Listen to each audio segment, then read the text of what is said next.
Zone Faction. Watch the podcast. I don't want this to be hurtful. The SEC is still the best conference in the world. All right. I'm going to go cry now. Thanks for tuning in. See y'all Tuesday. We're going to talk a little football. Let's get it, baby.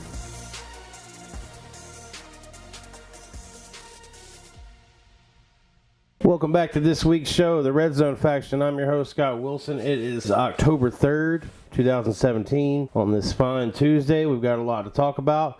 So let's get straight to my State of the Faction address.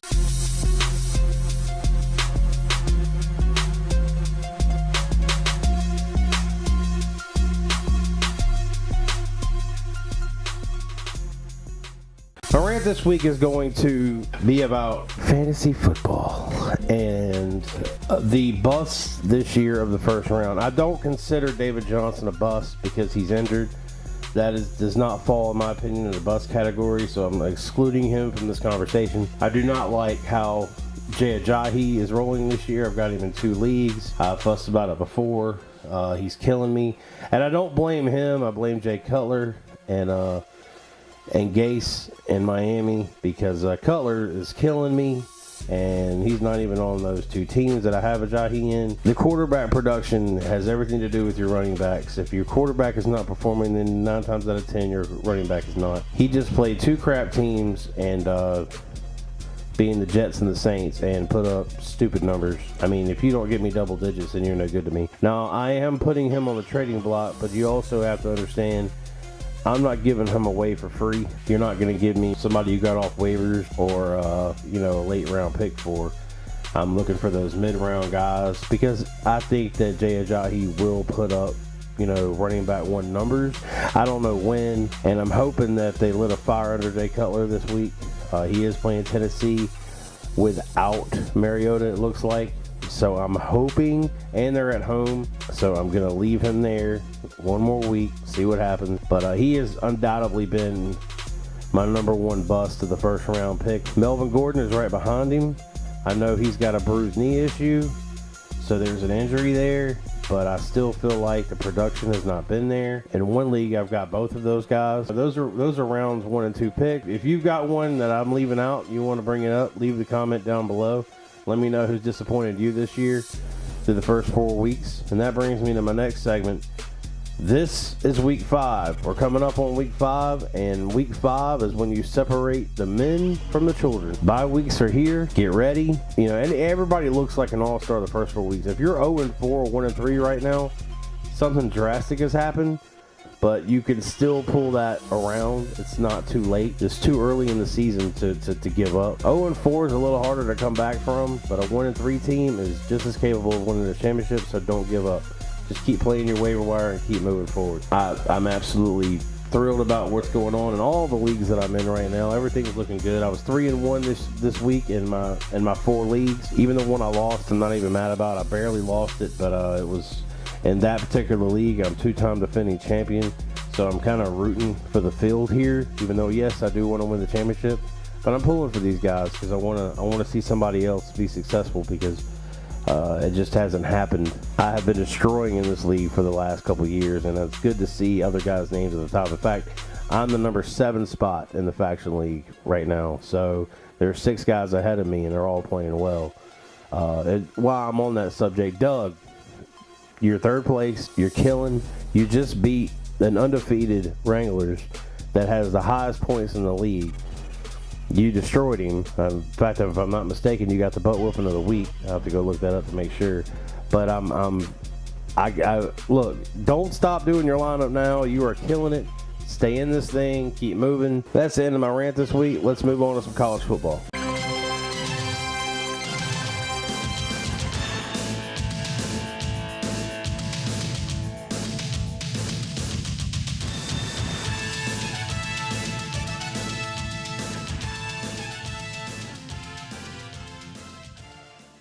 SEC football, week 5.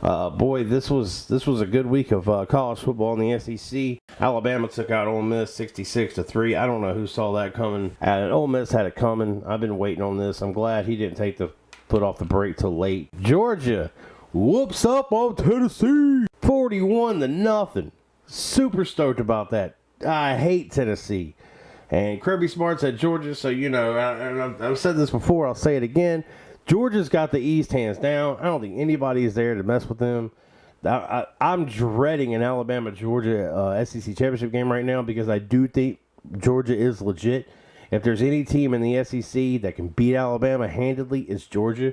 I'm not saying they will. I'm just saying that's somebody I have circled as a yellow, a caution light.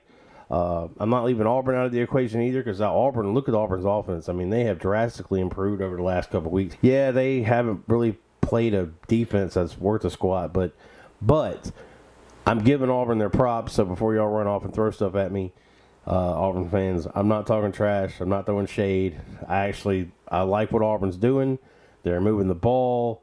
The last couple of weeks, they have scored a lot of points and beating Mississippi State this week, 49-10, only giving up 10 points on defense, which I've said all along. Auburn's defense is legit. So I'm not going to sit here and toot Auburn's horn. I'm just saying Auburn's legit. Auburn had a rough start, but they're pulling it together, and the offense is coming around. Florida beats Vanderbilt 38-24. Troy goes into Baton Rouge and beats LSU 24-21. I have officially wrote LSU off. LSU is hot garbage. You lost to State, you turn around, you lose to Troy. I mean, dude, is LSU Ogeron? How long? I don't know how long he's going to be there. I really don't. I don't get it. Going into the season, of course, I always have the Alabama LSU game circled because that's the game. That's always a game to worry about. I'm not saying we can't worry about him because LSU's back's against the wall. They've got nothing to lose now. So it's something to pay attention to. But I'm not worried at all about LSU anymore. I don't know what's happened to them, but they have fallen off completely. They go to Florida this week. Can't wait to see that game. That's because both of those teams are struggling. And they're so similar, so we'll see what happens. I do think Florida's going to win, but Arkansas takes care of New Mexico State 42-24. Kentucky beats Eastern Michigan 24-20.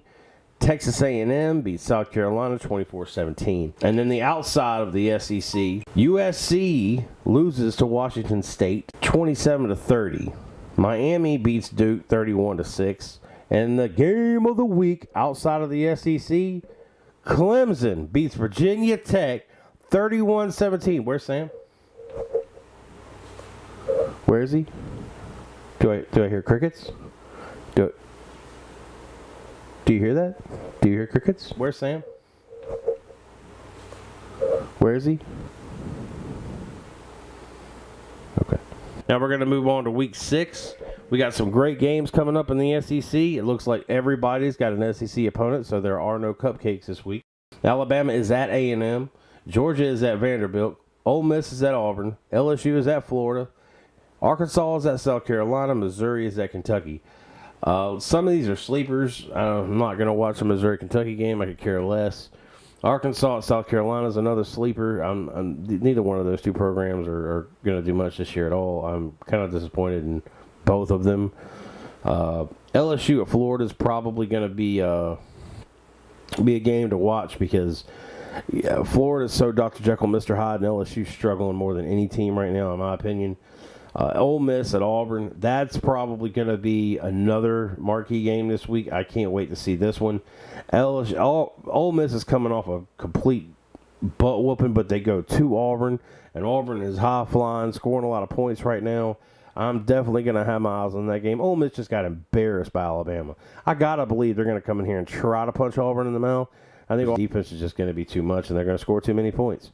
So I'm taking Auburn in that game, and I'm taking them at least by 2 touchdowns. I mean, at least, minimum. Georgia at Vanderbilt. Georgia's got them. That's probably going to be another disaster. And then Alabama at A&M. A&M is so next to LSU. Elliott, they're the Florida and A&M are a lot alike. You don't know which one to get. Hey, A&M is quietly 4-1, so they're winning games. I don't know how, but they're winning games. They've kind of had a soft schedule this far, but A&M is they're 4-1 at the end of the day. Someone's doing something there to keep his team with wins. So I firmly believe that could be a game. It's in College Station, it's in A&M.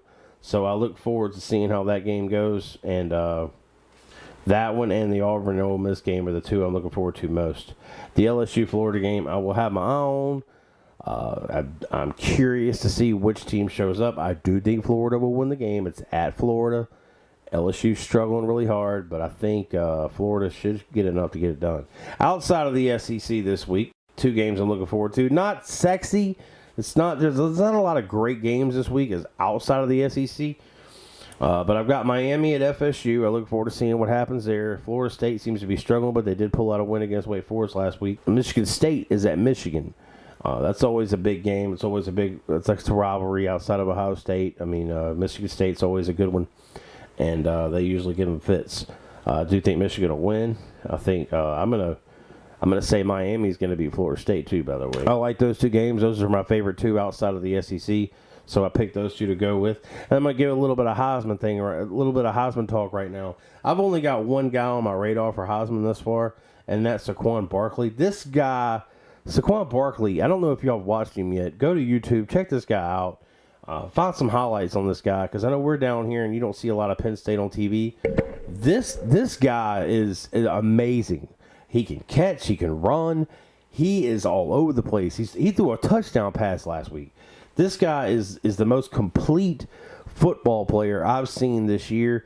If he doesn't win the Heisman, I don't know what happens. Somebody's got to come out and really do some amazing things to get ahead of him, in my opinion, on the Heisman race. I know they love to give it to quarterbacks and stuff, but look, Saquon Barkley, running back for Penn State, he is no joke. He's also somebody I'm looking at that I'm hoping my Eagles can look at in the draft. You know, they're probably going to have to move up to get him. I don't know how the hell they're going to do that. But he is definitely somebody I'd like to see at Midnight Green next year. Of course, I'll spend a lot of time on Eagles message boards, and I see, there's always a lot of hype for Penn State players. When that first happened, I'm shrugging my shoulders like, yeah, okay, because I'm Bama. So I'm thinking, I'd rather have somebody like, Bo Scarborough or somebody like that. But these guys are all Saquon Barkley, and I thought, it's just hype, Well, I go check him out, and I'm watching some Penn State games this year, and I'm just like, good grief. Like, this guy's real. He's legitimate. And I really look forward to seeing what he does the rest of the season. And, he's my Heisman hopeful going into Week 6 of college football. That's going to do it for college football. We're going to move on to Lost Tribe of Alabama.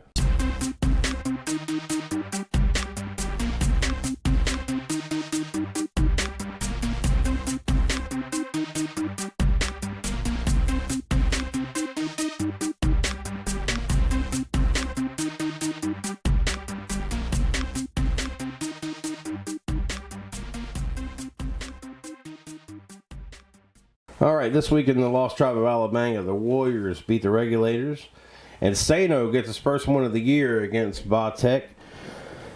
Roadkill pulls out a victory against the Tens. A-Team gets a big victory over Dirty, and the Bombers with the butt whooping of the week against the Soldiers. Boy, Travis, I know that one hurt, but Mark always gets you good, and you know that. So Mark's a tough one. That's why Travis wouldn't make that bet last week, because I knew Mark and Travis are another rivalry in this as far as I'm concerned, because those two guys are like always in the championship. They're always at the end. Every single season, those two guys are in the play for the championship every single year. Anyway, it was a good week of fantasy. I'm waiting on my sign from Alan. We made a bet. Loser makes a sign. I was happy to beat the Regulators this week. Regulators are in third place at 3-1, and I was their first loss, so I take pride in that. And I moved on up to fourth. Anyway, we'll do that in a minute. Week 5 coming up. The Warriors are at Insano. Allen's Regulators are at Roadkill. Vatech is at Soldiers.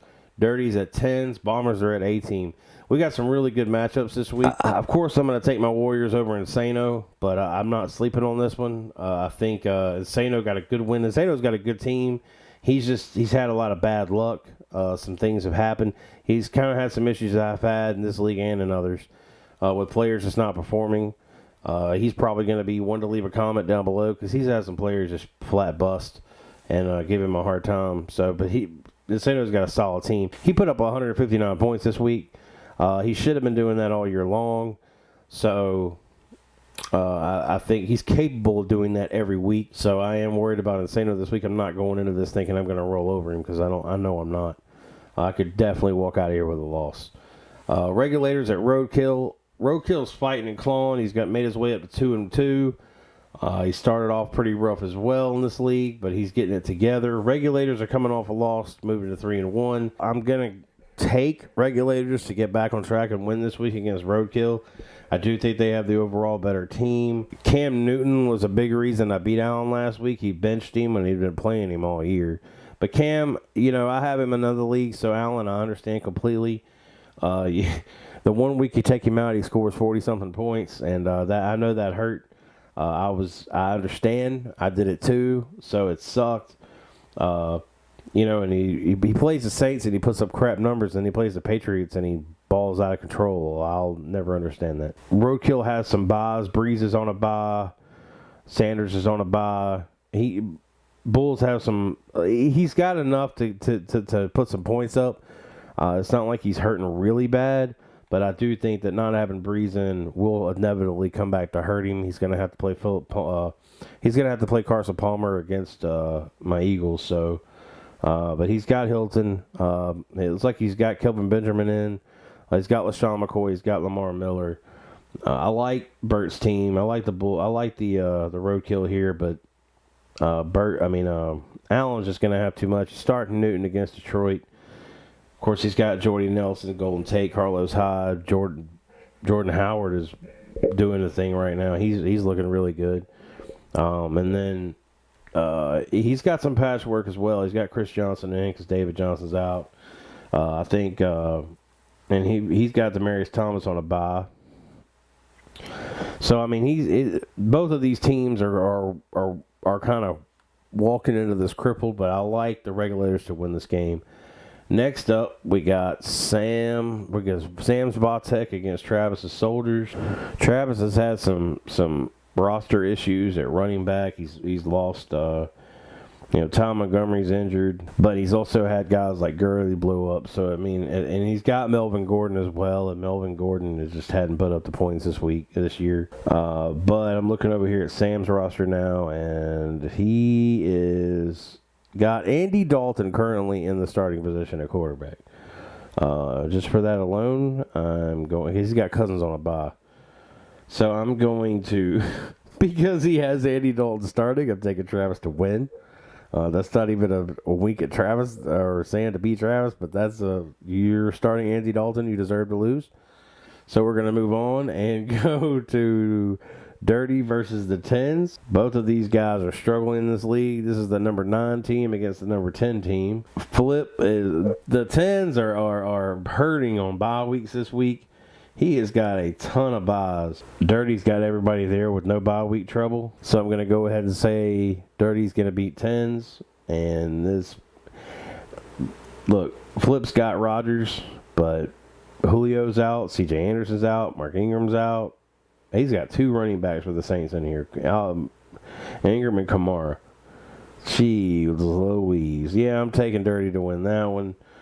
I think Brady gets it done for him. My game of the week, I believe, this week is going to be the Bombers at A-Team. Both of these teams are doing really well. This is actually the number 1 versus the number 2 team in the league right now. Yeah, it looks like A-Team's going to have some bye trouble. Matt Ryan's on a bye. Outside of that, he's only got a kicker on a bye. But Matt Ryan being out could be the determining factor in this. I think Mark has done enough on his team, even as far as his bench goes, to cover his bye week troubles, which he has. He's got Michael Thomas, Devontae Freeman, Tevin Coleman on a bye, but he's done enough to bring in. He's got Mike Evans, he's got DeAndre Hopkins, he's got Kareem Hunt, he's got Wendell Smallwood. I think those players he picked up Latavius Murray. It looks like so. Mark's gonna win this game. Mark's good. I do like some of these players on Anthony's team, A-team, to pull through. I think that he's got Antonio Brown in. He's got Leonard Fournette. He's got LeGarrette Blount had a really good game last week in Philly. I just don't know.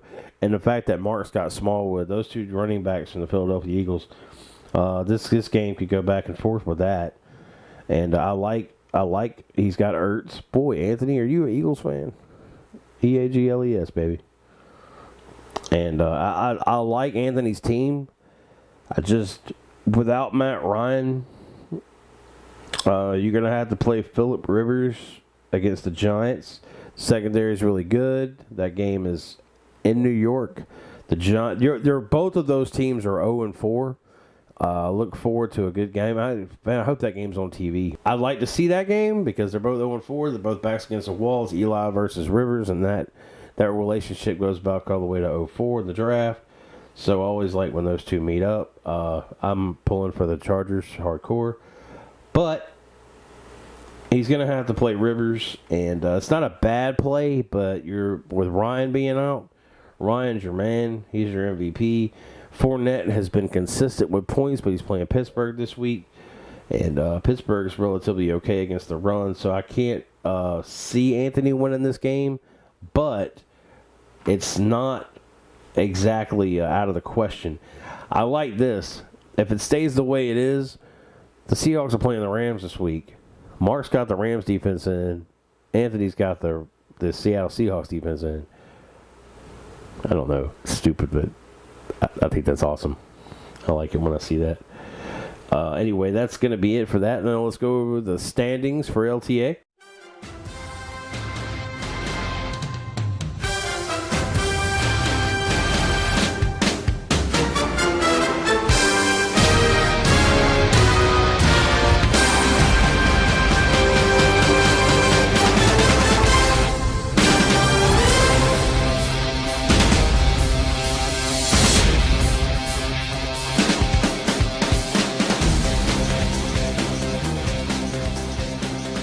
Congratulations to Mark, going 4-0. Mark has definitely started off on a hot streak. And that's going to do it for LTA. We're going to move over to the Red Zone faction.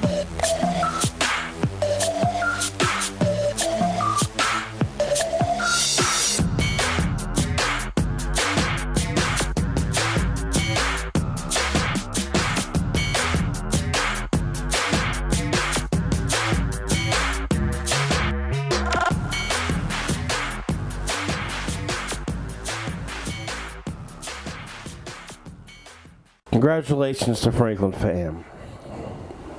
Let's go ahead and get this out of the way first. Took me out this week by 6 points. That was my only loss of the week. So congratulations to you for being that one loss of the week. And Kirk Cousins did it to me again. So he's my arch nemesis for the year. Not only in real football, but in fantasy as well. Then this game. Bert's Bulls beats Jay, okay, by about a point. It was literally by about a point, by about a buck. My heart goes out to Jay today because this guy has been on the verge of winning so many games, and he is literally 0-4. Hasn't been able to pull one out yet, but he's been fighting every bit of the way. I'm not gonna ridicule and laugh at Jay right now. I'm giving Jay props. Jay's doing it. And I think he's going to get one this coming week. We'll talk about that. Oh, boy, that was close. Off the hair on your butt, man. You did it. And, yeah, Jay, wow. I don't know. We're going to move on. Game of the week. Dirty beat up on the Tuna Wranglers. This game right here, and I told y'all last week this was going to be a slugfest. And Doug scores 151 points up against Winston, and Winston's he's been scoring high points all year long. He only pulled out 105 this week. He had an off day. And then the Wranglers have to go off. I think we'll talk about this in a minute later. The Wranglers have the Killers, the Dream Killers, coming up next week without Matt Ryan. So the Wranglers are kind of looking rough right now. That's going to do it for the Week 4 results. Let's move on over to Week 5 and see who's got who. The Dream Killers are at the Wranglers. Of course, I'm taking my Dream Killers. Matt Ryan's on a bye. I'm looking forward to having him. I'm glad I could get Winston on this week. The Bulls are traveling to see the Fam this week. Team Fam. I'm gonna take the Bulls to beat Fam. I got bye week at Silverbacks. This week Silverbacks get the first win of the year, undoubtedly. Perfect Season Killers are at Dirty. Dirty gets it done. And the Destroyers are at Michael. This is probably the game of the week for me. I really want to see how this turns out. I'm going to take Destroyers for the first time ever this year. I'm going to take Destroyers to win this game. But not only are these two guys playing really good fantasy football this year, they're also like best friends. So I look forward to seeing how this rolls out and seeing to see what they do. Let's take a look at the Red Zone Faction standings this far.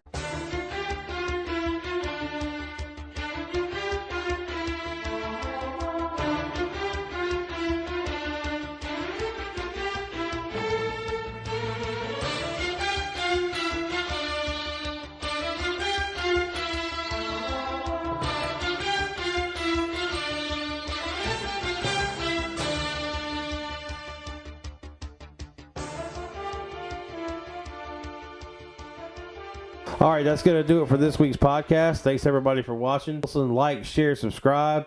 We'll see you next Tuesday. God bless. Cowboys suck. Y'all have a good week. Leave the comments down below.